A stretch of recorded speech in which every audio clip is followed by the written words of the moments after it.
You know, the real problem isn't them pulling away or withdrawing or behaving disproportionately in your absence, or the fact that they're absent at times.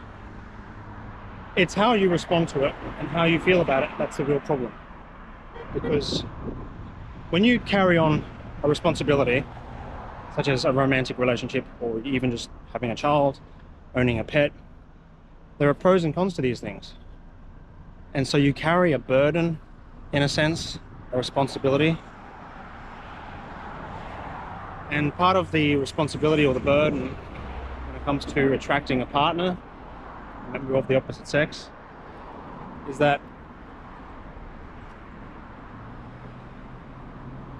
they are going to at times withdraw, they are going to at times disappear, and they may at times behave disproportionately. And this really depends on what kind of partner you choose, by the way, because it's not entirely their fault that they do disproportionate things, in a sense, if you are part of the equation, because you still chose that specific person.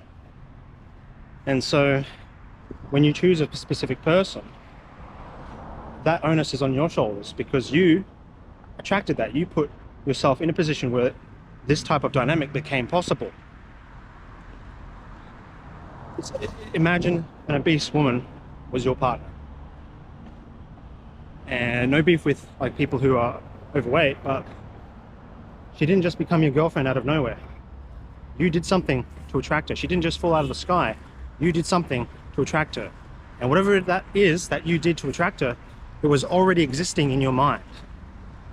And so the only way to kind of get rid of the entire problem is to delete whatever it is that is existing in your mind. For example, when you're absorbing a lot of content on TikTok or YouTube that talks about like attachment styles, red flags, MGTOW, whatever the hell there is. I haven't listed it down, so I can't tell you the list. You will be presented with solutions on how to resolve your emotional suffering. The problem with these solutions is that it's coded by a color per se. So let's say it's the color red. When you see the color red, such as an avoidant is just a narcissist and that you should leave and not talk to them again, you're going to arise within you feelings that kind of confirm or validate that sense of retaliation.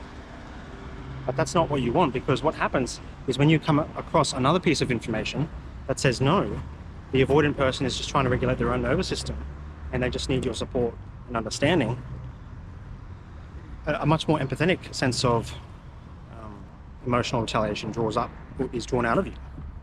And so what we're going to have to do is actually find not the right piece of information per se, but rather you create or choose the piece of information that you consume. Very similar to food. It's like when you have an emotional reaction to food, it is because you still chose to consume that certain type of food. And so what we need to do is be very selective in the type of food we're consuming on a regular basis, and perhaps not even yo-yoing up and down. And this may be a huge resolution into attracting a committed relationship that's full of sexual intimacy and where your goals are aligned and you're both fulfilled. I hope this helped. Check out my love triangle framework if you'd like to attract a member of the sex much more easily, instead of grinding away on Tinder and Bumble and Hinge or whatever. And meet people in real life like I have. Make real relationships like I have. Meet people across the world and develop relationships with them like I have.